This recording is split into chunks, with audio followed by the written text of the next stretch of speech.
Most people don't realize their garden is quietly working against them.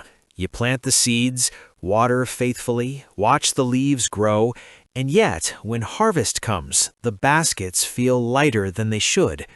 Here's the secret. It's not your soil, it's not your seeds, it's your layout. The way you arrange plants can either unlock hidden abundance or silently cut your harvest in half. Think about it. Sunlight wasted on bare dirt, water evaporating from empty gaps, roots competing in the wrong directions. It's like building a house with rooms no one ever uses.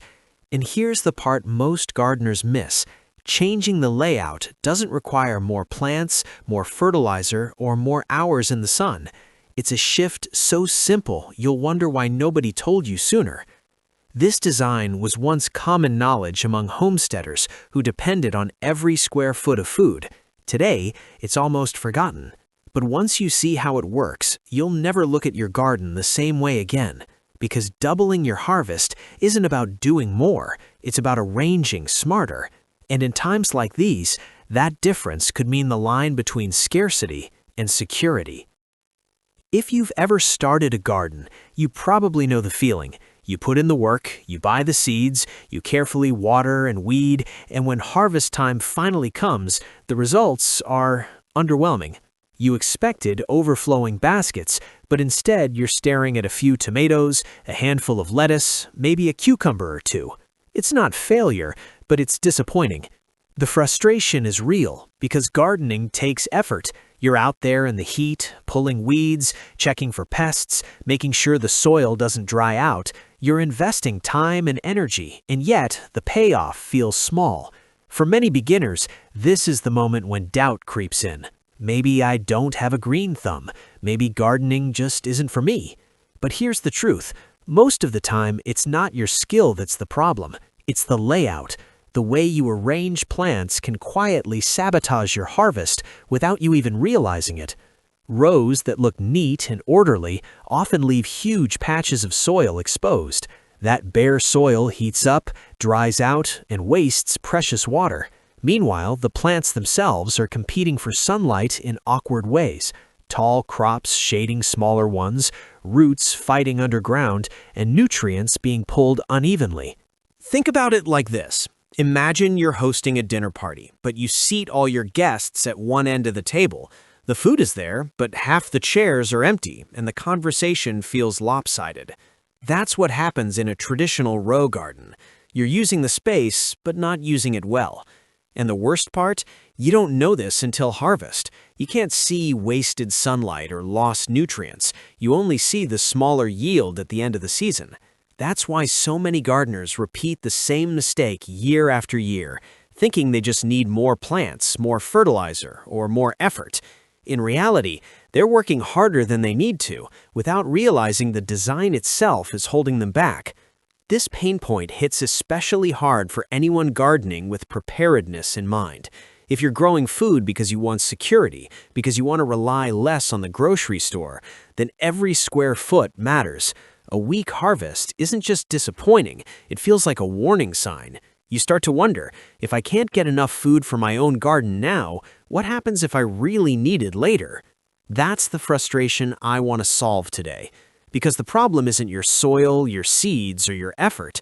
The problem is invisible. Wasted space, wasted sunlight, wasted water. And once you see it, you'll realize you've been leaving half your harvest behind without even knowing it. Here's the part that most gardeners never stop to question. Why do we plant in rows at all? Rows look neat, they're easy to measure, and they make sense if you're farming with machines. But in a backyard garden, rows might be the single biggest reason your harvest feels smaller than it should. Think about it. Rows create long strips of bare soil between plants.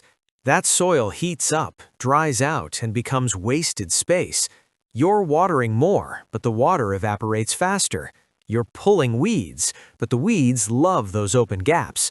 And while you're working harder, your plants are quietly struggling in ways you can't see. Here's the surprising part. Nature doesn't grow in rows. Walk through a forest, a meadow, or even a patch of wild herbs. Plants grow in clusters, layers, and patterns. They overlap, they shade each other, they protect the soil. And somehow, without a gardener's hand, those wild systems produce abundance season after season. So what if your garden could borrow that same principle? What if instead of fighting against nature with rigid lines, you arranged your plants in a way that mimics how ecosystems naturally thrive? I'll give you a hint. It's not about planting more. It's not about buying expensive soil amendments. It's not even about fancy raised beds or new tools. The secret is hidden in the geometry of your garden. A small shift in how you place each plant changes how sunlight falls, how roots spread, and how moisture stays locked in the soil. Here's where the suspense builds. Imagine two gardens side by side, same size, same seeds, same gardener. One is planted in traditional rows, the other uses this forgotten layout. By midsummer, the row garden looks fine. Green leaves, some blossoms, a few fruits starting to ripen. But the second garden, it looks fuller, denser, almost like the plants are working together. And when harvest comes, the difference is shocking. Twice the yield, same effort. It almost feels unfair, doesn't it? Like you've been tricked into working harder than necessary all this time. But that's the beauty of this method. It's simple, it's old-fashioned, and it's been hiding in plain sight. The best part? This layout doesn't just give you more food, it also makes your garden more resilient. Less water wasted, fewer weeds, healthier soil. In times when every harvest matters, that resilience is just as valuable as the extra produce. So here's the question. Are you ready to stop planting like a machine and start planting like nature intended? Because once you see the design, you'll realize your garden has been holding back its true potential all along. So here's the trick. Stop thinking in rows and start thinking in patterns. The layout that doubles your harvest isn't complicated. It's about using every inch of your garden bed more intelligently. Step 1. Divide into squares. Instead of long strips, break your garden into square-foot sections. Each square becomes a mini garden room where plants grow closer together, protecting the soil and sharing resources. Step 2. Place tall crops at the back.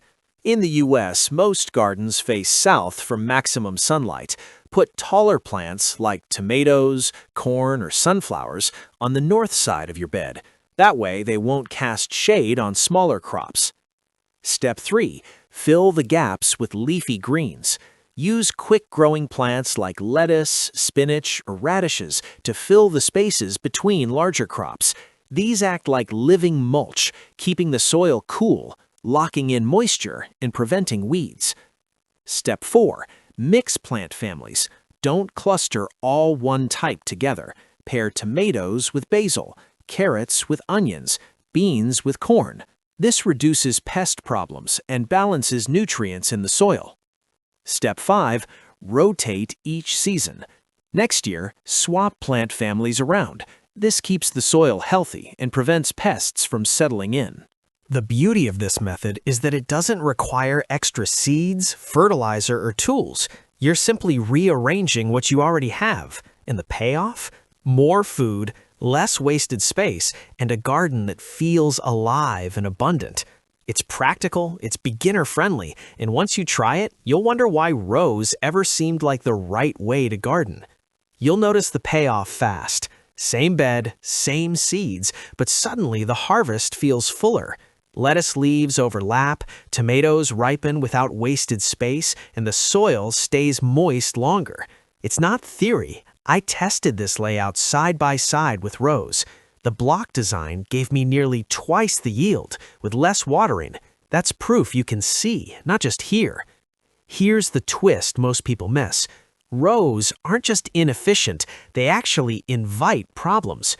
Bare soil between plants acts like a welcome mat for weeds, and when tall crops sit in the wrong spot, they shade out the smaller ones. The mistake isn't your efforts, it's the design. Fix the design, and suddenly everything works together instead of against you. So here's your challenge. Try this layout in just one bed this season. Don't change your seeds, don't buy anything new. Just rearrange. Watch how the plants fill in, how the soil stays cooler, how the harvest stacks up. Then decide for yourself. And if you want more simple tricks that make gardening smarter, not harder, follow along, because the best gardens aren't about doing more, they're about doing it right.